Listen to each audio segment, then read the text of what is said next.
Welcome to the D&D Fitness Radio Podcast, brought to you by your hosts, Don Saladino from New York City and Derek Hansen from Vancouver, Canada.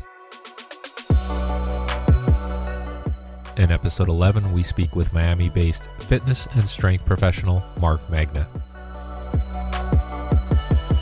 Marc, like I said, got a lot of respect for what you've done in the industry, and to make that step from being a professional athlete, an excellent collegiate athlete, going to Richmond, going off to play, and correct me if I'm wrong, but in the NFL, in the Canadian Football League, and then it seemed like you made this pivot to something that might have been your calling your entire life. I mean, you watch people on the internet, and not to bash a lot of them, but they don't have that love, they don't have that juice, that soul for fitness and working with people and helping people. And it's obvious. I mean, we all have to make livings, but you're doing this for the love of the game, correct?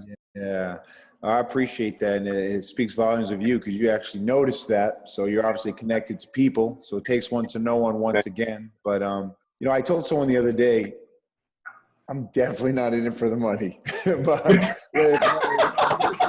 said, and they just laugh and they go, "Yeah, I know what you mean."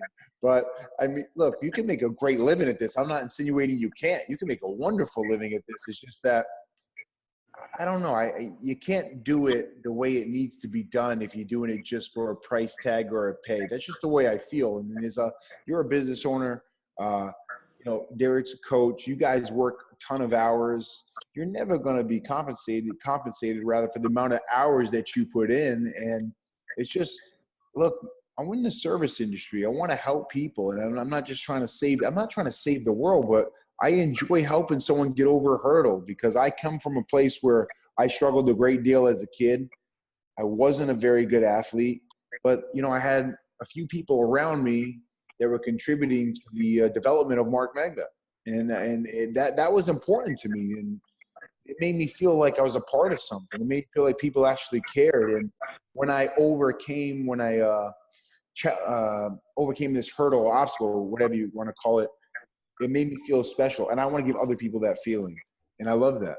I love that. So now, I mean, I've worked out at Anatomy 1220. I mean, I met Matt down there, I want to say, before I really started researching who you were. And I got to be honest, man, the place is sick. I mean, it's, first off, aesthetically, it's a beautiful place. But when you walk through the facility, I remember looking at Matt going, man, these guys know what they're doing. I mean, my favorite area was your recovery room. So you had, correct me if I'm wrong, but you had the hot box, the cold plunge, and then you had your little energy systems room where you had a Jacob's ladder, you had some rowers, you had some skiers, you had some great stuff. And just walking around and looking at the quality of equipment, it's not that the brand is great, of course, but just when you walk into a gym, you start, and you understand as a gym owner, you start looking at the different pieces, and you're like, all right, this guy could put this here and that there. And you understand that it wasn't some corporation that really set it up. How did you come to going in the NFL to coming up with that concept?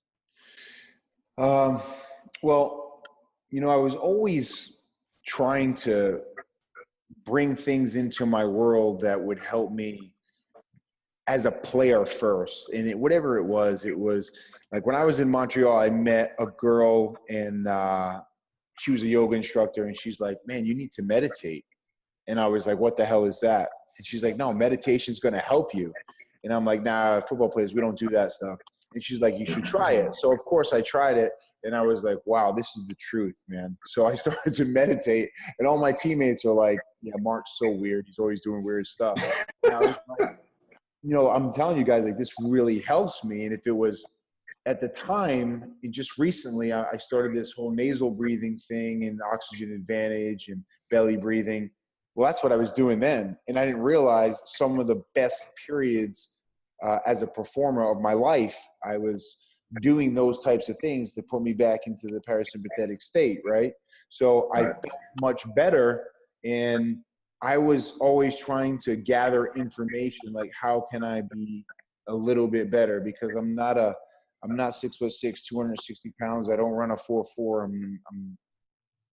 I'm like, look, man, I believe I'm a bit of an average Joe with a crazy spirit and energy. That's just how I view myself. And so getting those tools, when I got out of sports, I wanted to train people, and I was just rushing all over the place to try to figure out how I can bring a system together to help people, help athletes, and help, and I realized that there was a huge niche because most people wanted to train like professional athletes, but they didn't get the respect or the facilities or the recovery modalities that professional athletes did. So I told a friend of mine at the time, I said, man, it would be great if we could create a facility that was all in one. So at that time I was going from a corporate wellness gym to a place called The Standard over here for, the cold plunge, then calling in a massage therapist and getting some acupuncture and then massage and then reflexology. I said, what if we could do all this in one? And they were like, my friend was like, yeah, you should do that. And I was like, well, I don't even know where to begin. I've never had my own business. I don't know how to start. He's like, I'll help you. So he would come over to my house like every day after work at like 8, 8:30 at night, maybe 9. And we just start to put ideas on a piece of paper. He brought in a big whiteboard. We started to put concepts together, and that's how it started. And it started as a huge project. When you first enter Miami Beach, it was a giant land area where that was going to be like a $60 million project. And we realized maybe we bit off more than we could chew. We might have to start smaller. And that's what we did. It still looks like a big project because when you go into that gym, it's absolutely gorgeous. Probably my favorite part of the gym is that rooftop turf that you have. Yeah. I mean, listen, I live in New York and Derek lives in Vancouver, so I don't know who's got worse weather, but if I had the ability to be outside with my shirt off training, I mean, that's like the blessing for guys like us, and it's unbelievable. So you decided almost that you were going a little bit too big, but you still bit off. I mean, it's by far the most beautiful place in Miami. It's one of my more favorite places that I've been to. And if any of our listeners are listening to this, if they're down in Miami, it's by far an attraction if they're even interested in fitness. But your clientele seems pretty, an affluent, they're almost a little different than your typical big box Equinox clientele here. I mean, they almost seem, when I was in there a few times, they're a little more driven. Not to knock the other team there, but they almost seem like they're in there with a purpose. Right. So, we get a very specific type of member, and that member falls to a few different buckets. And those buckets are, the person who's really serious about their fitness, obviously, but then it's also the person who is serious about fitness, but is purely a beginner, and they're just looking for a positive culture. And that's really the staple of what we do. So, not only did I want to offer those services, Don, but I wanted to create a culture of, there's no macho bullshit here. There's none of that ego stuff. It's, look, you walk in the door, you're a part of what we're doing here. You're a part of our community. And if you need anything, we're going to help you get that. And if we can't, we're going to die trying. That's what it is. So you walk in the door, you're going to get a hello. You're going to get a good morning. You're going to get, how was your training session? Do you need anything? Way to push yourself. And a lot of our members, they come here, like I'd say we have, let's say, over 800 members. Of 800 members, if we get like maybe 250 check-ins a day, whatever it may be, we'll get like 70 of those people that come in like twice a day. Wow. Twice a day. Wow. So that's wow. It's unbelievable. And just the energy that flows through the community, it's crazy. So it's certainly a blessing.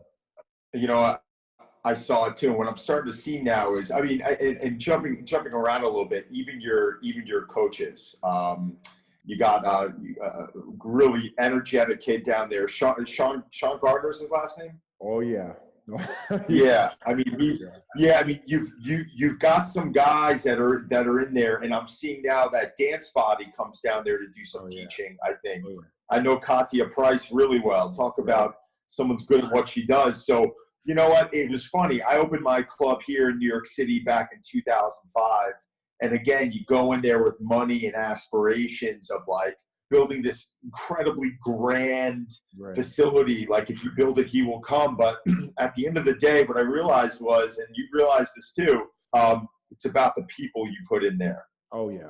That's what's special about it. You could take that same staff and put them in some warehouse, down in Miami Beach somewhere. And you know what? It's still going to be special. It definitely helps that you have valet parking. I'm not going to lie. It's you got the juice bar and you got all this great stuff. But man, Derek, let me tell you something. You and I, we're taking a trip down to Miami. We got to go by a spot. We got to get a workout out. Yeah. Well, go ahead, Derek. Let me ask you a question, Derek. When you walk into a facility, what's the most important thing to you when you walk into a facility, Derek? A lot of time it's just space. Like I walk into a lot of facilities and they're just crammed with equipment and machines and just having space. And when I go to Don's facility at Drive, they have a lot of space, which is nice. They obviously have nice equipment too. And then it's how the staff uses space. I mean, and if it's, if it's well lit, if it's, just a nice place to be, then it makes a huge difference. But right. I don't focus too much on equipment. It's just, give me some space. I mean, for the things I do, it's a lot of movement-based stuff. So, right. But I mean, and then the thing I wanted to ask you was you come from a football background. So, I was just at the combine and, we go through the medicals and you see how destructive this sport can be. But at the same time, there's a lot of good things in terms of the training intensity and culture. And are these things that you're kind of bringing to what you do now? Yeah, absolutely. It's a great question. The question I got often was, hey, Mark, you've never run a business. Of course, you have your own personal training roster, right? And that's your own business, but it's different when you're responsible for yourself and no one else. So, was I concerned? Yeah, but there's a few staples that I've been taught from some really influential people in my life. Like, listen, first of all, like how to treat people. That's from my mother. Like, just treat people with respect. Don't talk to anyone, the golden rule, unless you want to be treated that way or talked to that way. And she was like, it doesn't matter what you say, it's what they see. Lead by example. And we all know those things, but like, I don't really tell people to do anything. I just say, like, if I'm doing it, analogy I use all the time is if someone's walking up the stairs with 10 grocery bags, don't ask them if they need help, grab a bag. Like, I need you to jump in and get involved. Don't say, hey, Mark, this is broken. I need you to fix it. Don't tell me there's a problem unless you come with a solution. These are all staples of the things that we do there. And the people that have been the leaders in my life, Jim Reed, who's my coach at University of Richmond. Now, if you were at the combine, you saw Joe Cullen, right, Derek? Joe Cullen is the defensive line coach that puts the defensive lineman through the drills. That's okay. That's gotcha. Always screaming. Yeah. Okay. Yeah. Okay. He was my coach for 5 years, and it was like a crash course. And look, I don't believe I'm a great leader. I'm not trying to be humble. I have a lot to learn, but I did benefit from being under some great leaders. And Jim Reed was one of them. Joe Cullen was one of them.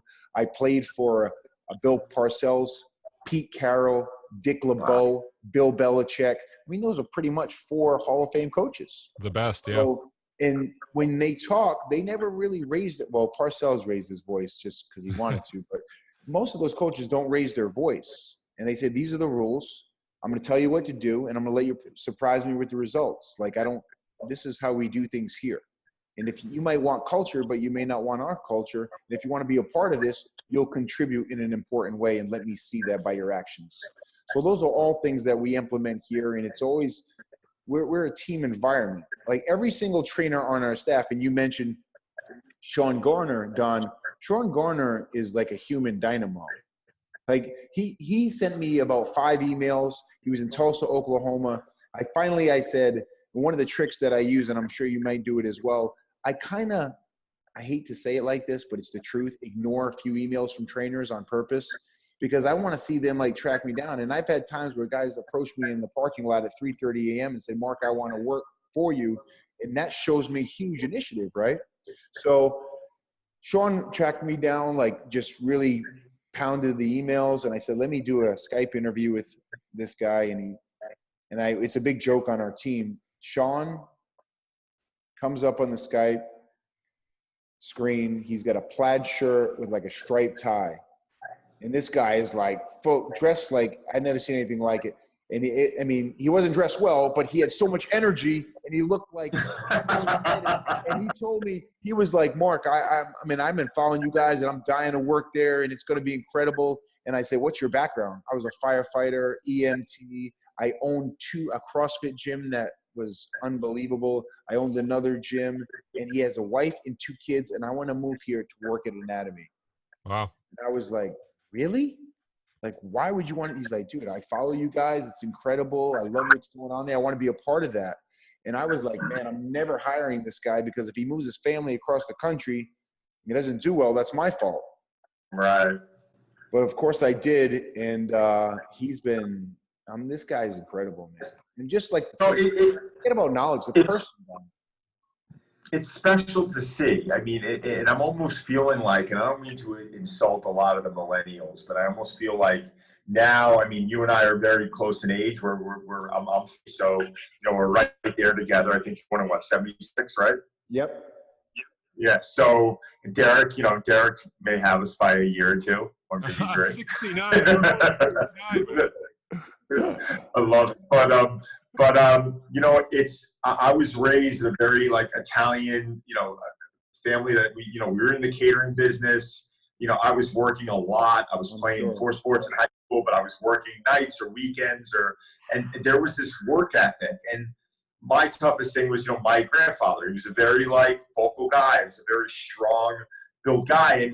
But there was this sense of just urgency by me. When I wanted something, I went after it. Right. And you just nailed that with Sean, because the last person, Chris Wykus, one of my director of performance right now, came to me for 6 months straight, emailing me every month. I want a job. And I was like, I don't have anything for you. Finally, I'm like, man, this guy is so persistent. Right. I got to hire him. Listen, I could hardly pay you, and I'm going to bring you in, and you're going to have to work for everything. And he's like, no, I want this. 2 years later, he's my director of education. And the guy's making over 6 figures a year. He's doing fantastic. So, but I want to see that out of young people now. And I know you want to see that. It's like, if I don't respond to you or if I say no, that doesn't mean no. Yeah, it's like fight for it. You know what I'm talking about? It's you just nailed it. You nailed it. And I come from an Italian family as well. My grandmother's from Sicily, and my grandparents are my grandmother worked in a factory for 40 plus years. And when she left, they gave her this little watch and a handshake. My grandfather was just a tireless worker who never complained. And he never talked about anything. He just went and did it. And I just learned by watching them, as you learn from watching your parents, and your family will learn from watching you, because you're a hard worker. Everything I hear about you. And, I just show me, the problem is I love social media. I love it because it helps me connect with people like you. It helps me connect with people that I'm not helping. They're helping me. I'm not helping them. They're helping me. So I would never get those touches or those connections. So I love it. And we both know the negative side. The negative side is, people think, I'm just going to pretend to be this, and I don't necessarily have to actually be this. And I had this conversation the other day. I said, guys, you're listening to a bunch of gurus on social media who don't have a resume. Do you realize that? And their business model is to bring you in, so you listen to them and you believe in them, but you haven't qualified the resource. Qualify the resource and understand, you'd be better off going and practicing and doing it. And this was the end of a conversation I had yesterday. The trainers here and the trainers that you have, the coaches that you have, the people that work in these boxes, they have a skill that you cannot buy. You have to experience it. You have to get in front of people. You have to understand how to talk to people, chameleon yourself. And I was on my podcast yesterday with J.L. Holdsworth. You know J.L. Holdsworth? Yeah. He's from West Side Elite. He one of the elite coaches. He teaches RPR. Awesome guy. He's become a friend. And I said, what's the most important takeaway that you could give to a young coach or a young trainer? He said, it's all about the like. And I was like, all about the like. Oh, God, don't tell me it's all about likes on social media. He said, no, not at all. He said, you have to be liked. You have to get around people. You have to talk to people. Coaching is a social thing. Brent Bartholomew from Conscious Coaching was on my podcast last week. He said, if you don't want to be around people, you're not social, you can't be a coach. You have to be able to talk to people. You have to know when to shut up. You have to know when to talk. You have to know, like, hey, let me just talk with this person. You know what? I had a coach, a world-class performance coach, that told me one time, I said, hey, this guy needs you to talk to him because his head's not there. He's going to blow it. He's not there. And he said, Mark, I'm not a freaking shrink. And I was thinking, I understand you're not a shrink, but you may have to be in this situation because this guy needs you to talk to him and he needs someone to listen to him. And I believe that's what we do, Don. Right. What do you think? Yeah, listen, you know, a lot of what we do, I mean, but Derek and I had Brett on probably about a month ago, and he was a tremendous guy. I was just communicating with him today. And his book, his book's called What? Is it Art? Yes. Conscious coaching. Conscious coaching. And coaching is something that I think is really, it's almost impossible to teach. It's something like you said earlier, and this, you really hit home here, but a lot of it came from my parents as well, my grandparents. I mean, it's the training, being a good trainer and a good coach are two different things. Like anyone can go out and learn anatomy and kinesiology book, and you can study your CSCS, and there's about 1 trillion people out there way smarter than I am that are going to absorb that material a lot faster than I did. And guess what? They're going to turn around and be able to go through, you know, everything that needs to be known to apply. Right. But actually going in there, I think the art, Derek, and this is where I'm going to lean on you here to jump in, but having the ability to kind of touch that one person or go in and just grab them for a second internally and show them that they can do what needs to be done. That's where I think the art is. Yeah, and I think both you guys have transferable skills. You should be able to go talk to a corporation, you know, a company, and be able to talk about your experiences and transfer valuable information about how to relate to people, how to lead people. And, you know, people ask me about why I do these podcasts. And I think a lot of time it just forces me to learn more about people. It forces us to listen, and it forces us just to relate and communicate better. So I think all of those things are really important, and maybe they're not valued as much as they should be in the real world, you know? So Absolutely. And how do you handle it, Derek? If, you know, there's an athlete who, I don't know, is not that he's not giving his all, but he's not wholeheartedly in it at that moment or in that training phase, and he's struggling, he's not mentally there. How do you handle that? How do you handle it?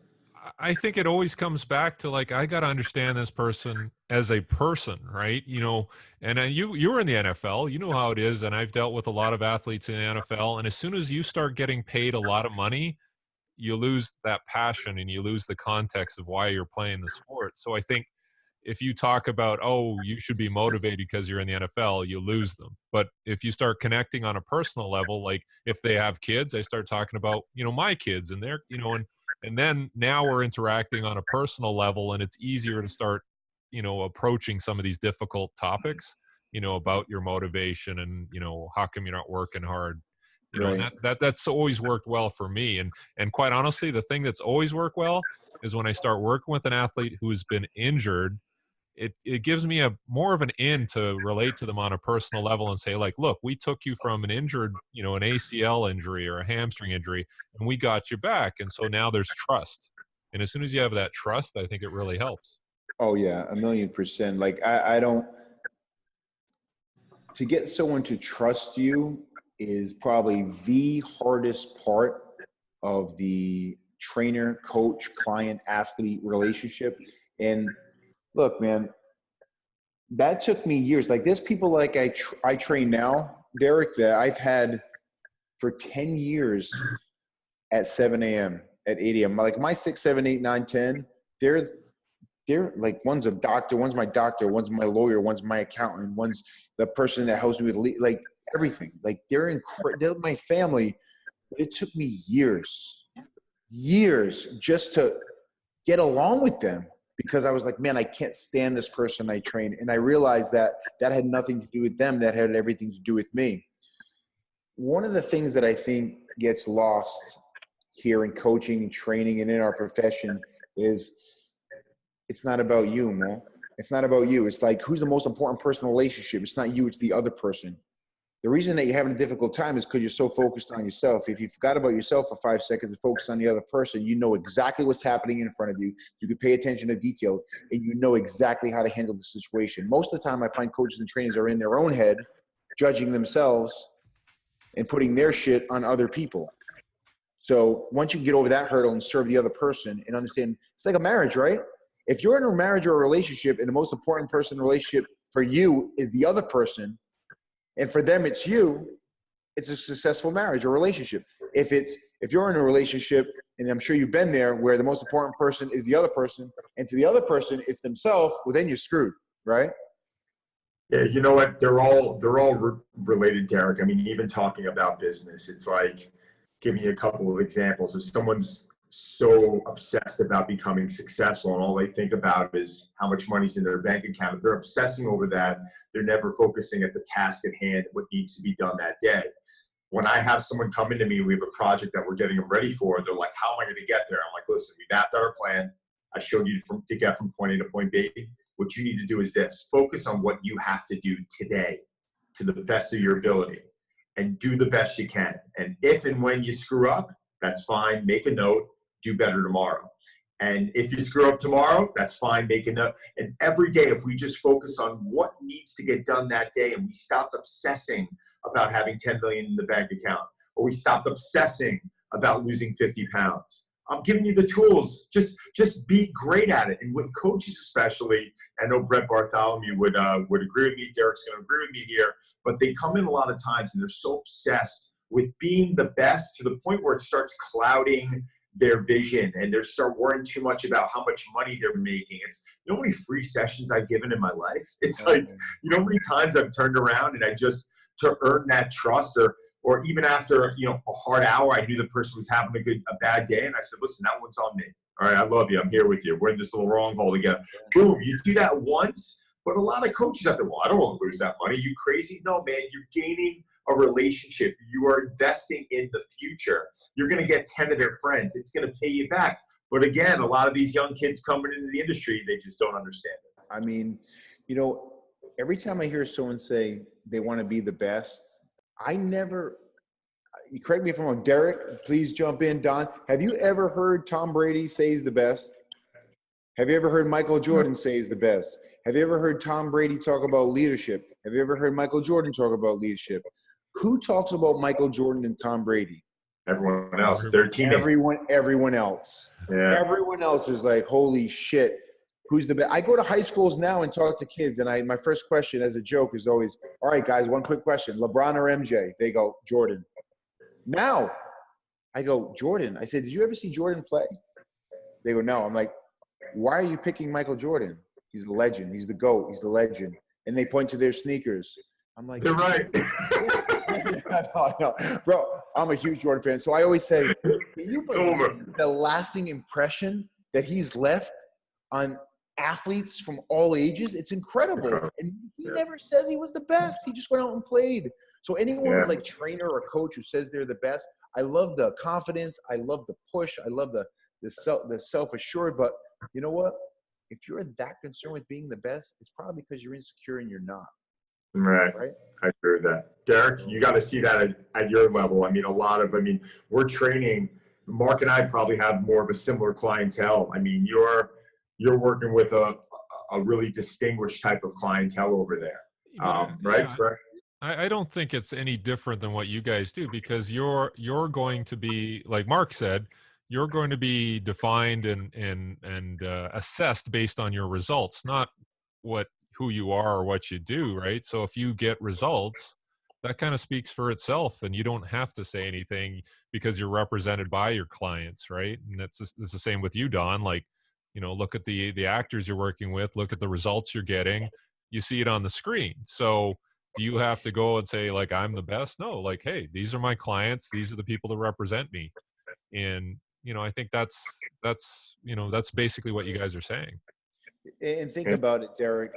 Let's just say I award you with the trophy, you're the best. Don, you get a trophy, you're the best as well. Now what? Seriously, now what? Okay. Yeah, it's like, all right. It's like almost next year's going to be a letdown. Right. By the way, I'm going to get up really early in the morning. You guys are getting up really in the morning. We're still going to have to go to work. You know, we're still going to do what we do. And not because we make tons of money, as we stated earlier. It's because you love doing what you do. You do it because you love doing it, not because you're getting a trophy for being the best. Be careful when you focus all your energy. Yeah, no.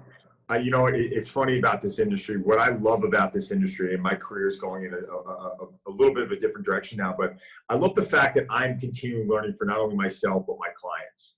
But the one thing that I've always recognized is that I've always known I'm not the smartest guy in the room. I have always known I'm not even close. I'm not even close to the smartest guy in the room. I mean, sometimes I'm sitting there and even after 20 years, I'm forgetting specific anatomy and kinesiology that I might have remembered, a year ago. It just, it slips my head in, too many concussions. What are you going to do? But, it's one of those things where, I am so passionate about getting in front of that person. And when it comes down to adapting to that person and their mood every day, that's something that I think has really built my career. I feel like you're almost the same. Derek sure as hell has been the same. I mean, he's one of the most likable people I've ever met. And he came in for a month to work with us. And the next thing you know, he's doing in-services every day with coaches and just teaching out of love. And it was to be around people like that, like yourself, like Derek, it really is, man. It's inspiring. Yeah. And, I remember, I'll tell you a quick story. It's definitely inspiring to see the humbleness of people like yourself and Derek, the knowledge that I'm speaking to right now. In both of y'all, it's humbling to hear that you guys are just learning, continuing education, wanting to be better. I was told a few things. So obviously, and I know you guys are going to agree, if you think you're the smartest guy in the room, there's a problem. And I remember I was taking a biomechanics course, and after like the first 3 hours of the course, I was sitting in my chair, slumped down, with a totally defeated look on my face. And the instructor, who was a dear friend of mine who has since passed away, said, "Hey, Mark, what's up?" I said, "I don't even know what's up. I don't even know if I'm coming or going. I mean, I feel like I don't know anything." He goes, "What do you mean?" He goes, "I'm like questioning all the shit I've been doing. Like I feel like I don't know anything." And he said, "That's good." He said, "That's not a problem because you can learn. And this is a lot of information." He said, "If you feel like this is easy and you know everything, then there's a bigger problem. Because even if you have all the information, energy systems, anatomy, kinesiology, biomechanics, there's always a way to take a deeper dive in it and to split it in half and look deeper. And if you don't feel like there is, I mean, you're going to miss things. You just don't have an eye for detail, and you're going to miss certain things. Because the people that I want working with me, I want those people who care and always leave work saying, I could have been better. I want to be better. It's not about like just being hard on yourself. It's like a constant love and thirst to be better at your skill set in your craft. Yeah, I agree. Like there was one case where I was working with an autistic young man, and he was a track athlete.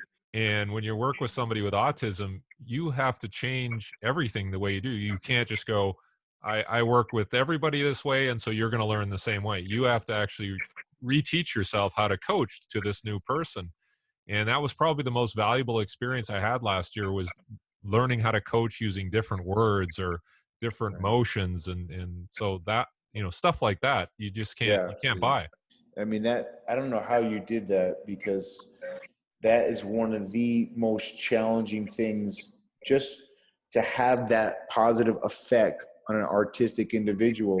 It's so hard. You do not only have to be patient, but you and yourself have to be incredibly creative to find a pathway to get to someone. And that's really hard. And this is one of the things that Don said earlier, maybe like not to pick on millennials, but if you're a coach and you just want to like force your information in your system down someone's throat, you're going to have big problems, man. It's meet the client where they are at, not where you're at. Like, they're not going to conform to you. You have to try to conform to them. It's not about control of being a drill instructor. It's about what's the best way I can get this person to do what they need to do based on where they're at.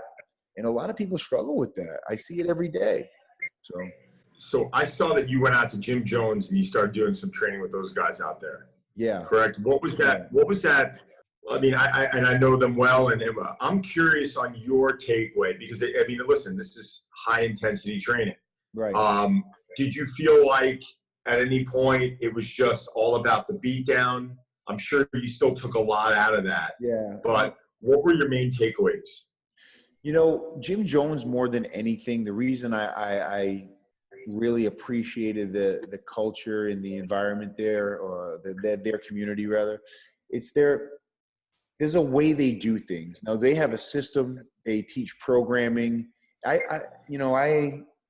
equate it to a really smart CrossFit. Not say CrossFit's not smart, just that it's really like a smart, strategic way of doing Olympic lifting, high intensity intervals, and making sure there's a system for strength, for power, for endurance, and they have standards. But more than anything, this is how we do things. We want you to be the best possible person you can be. And that's mind, that's body, that's performance. And I remember, a great lesson. If you know Lisa Bouchard, she's the owner, director now, creator. She's a great lady. And I remember we finished a hard session and I put my ski erg back in the corner and it was crooked. And I straightened it up and made sure it was perfect. I got a little bit of OCD in myself, so I'm sure you guys have it. But she yelled from her office, which was like 20 yards away. She said, "Hey, Mark." She goes, "Thanks for giving a shit." Because they have a way of doing things where do things the right way. And that's push each other, support each other, learn the system, learn the programming, and give it every ounce of energy in your body. So the takeaway for me was, like, it's a great system, but it's more about the culture and doing your part. And your part is taking care of yourself while you help others to be the best they can be. And I thought that was special. I love it. I remember Charlie. I don't know if you're familiar with Dr. Charlie Weingroff. He's one of our PTs. He's one of the most well-known PTs in the country. Genius Friends guy. with Derek. He was the first one who told me about Jim Jones years ago. And I was always intrigued to kind of go out and do a week there and check it out. I mean, kind of that's been my my mentality is I love, it's one of those things where if you see a speaker up there, even if you hear he's dog shit and he's got 600 people in the room, there's a reason why there's 600 people in the room. Exactly. And I was trying to explain that to my staff years ago. And I'm like, guys, listen, man, don't shut him out. I want you guys to go sit through this guy for 30 minutes and, let's get some takeaways on it. And, then they might go in there and say, wow, the guy was just passionate, or he made you drink the Kool-Aid. And I'm like, yeah, don't forget that stuff. You guys are so concerned with being so smart, and I understand that. But at the end of the day, it's about coaching. It's about, grabbing that individual. So it always makes you feel good to hear people who focus evenly on both ends of it. Because here, most guys will spend, 18, 20 years on becoming a great coach, or 18, 20 years on doing something, and they have no focus on business. So because of that, they can't balance their checkbooks out. So right. I'm like, well, look at the effort that you put into this. That'd be like saying, well, I haven't really trained in the last 15 years, but I'm expecting to have a good body. That's what you've done with your finances. So what the hell do you expect? So for me, it's interesting. But what's interesting the most is that it's in there, because you can see any of your clients, and I'm sure you've come across people who are just so exceptional at one thing, but so bad at another. And you're like, how could someone be so good in this one, right? Oh man, right? It's like I've trained. Listen, I know you guys have done the exact same, but a nice number of billionaires. And I'm like, how does this guy not have confidence? I'm like, this is unbelievable. I'm like, there's so much talent and ability and genius, and then they lack confidence in this one thing. I'm like, dude, you trust me. I promise, if you can do this, you can definitely do this. Like, this is your thing right here. You're going to crush this. And they're like, yeah, I think I can do it. And I'm like, you think? You got this all day, man. You own it. And, it's what you said. It's taking him through it, taking him through the other side. I'm feeling you. So, Mark, listen, our viewers are going to want to know, if they want to follow you, if they want to learn from you, can you give us some, can you fill us in? Cool. So I have as you do, I'm working hard to keep up with you guys. I have the Megna Method podcast. You can check that out on iTunes. Try to do one a week. We have coaches. I try to get anyone on there that's going to contribute to the greater good or being great at whatever they do in their craft field or industry. Secondly, Instagram at Marc Megna, MarcMegna. And I'm coming out with a Megna Method website, and that's MEGNA.METHOD. That's .com. Our facility is called Anatomy. It's at Anatomy, ANATOMY. And check us out on Instagram. Check us out on Facebook. We are located in South Beach, Miami Beach, Florida. We're building number 2. We're working on number 3. We might close. Number 3 might actually be finished before number 2, believe it or not, based on location. We're growing. We're doing the best we can. And we want to build a community of people who want to be a part of something, and a large group of coaches who care about other people and want to help take them to the other side of wherever they want to go. It sounds like the whole concept of community is important for you. Yeah, developing that. Derek. It's so important. I mean, when you were a kid going to gyms and facilities, did you feel like at times there was a facility that you may have been intimidated to walk into, Derek? Oh yeah, always. Oh, even now. Right. No, right. For real. Yeah. And if you could make some adjustments, what adjustments would you make in those facilities as a person who may be intimidated or a first-time gym user? What would you tell the staff to do? I mean, again, just be accommodating. Like just welcome people. Get to know them. Those types of things. Very basic stuff. Absolutely. It sounds basic, and what you're saying is absolutely correct. It's so basic, but these are things like on our door that's printed, like everyone will be greeted with a good morning or good afternoon or a good evening. When you pass someone, you will say, "How are you?" You will say hello. You will smile. You will look them in the eye. If someone says thank you, you will say you're welcome. If you need to interrupt, you will say excuse me. These are all basic things that aren't practiced enough. And our staff, like that's our standard. Like if you're asked to do something, doing it isn't enough. It's how you do it. Are you doing it with enthusiasm? If someone needs help, you should never be asked to help. You should jump in. If someone asks a question, hey, can you help me with this? The answer is always yes. And then you actually have to do it. The follow through for us is big. And that's the environment that we want to, grow. That's community we want to build. That's the culture that we must have. And that's, Don, you played sports in high school, right? I played baseball in college. High school was swimming, hockey, soccer, and baseball. And then I went off to play baseball in college. Who's your favorite hockey player of all time?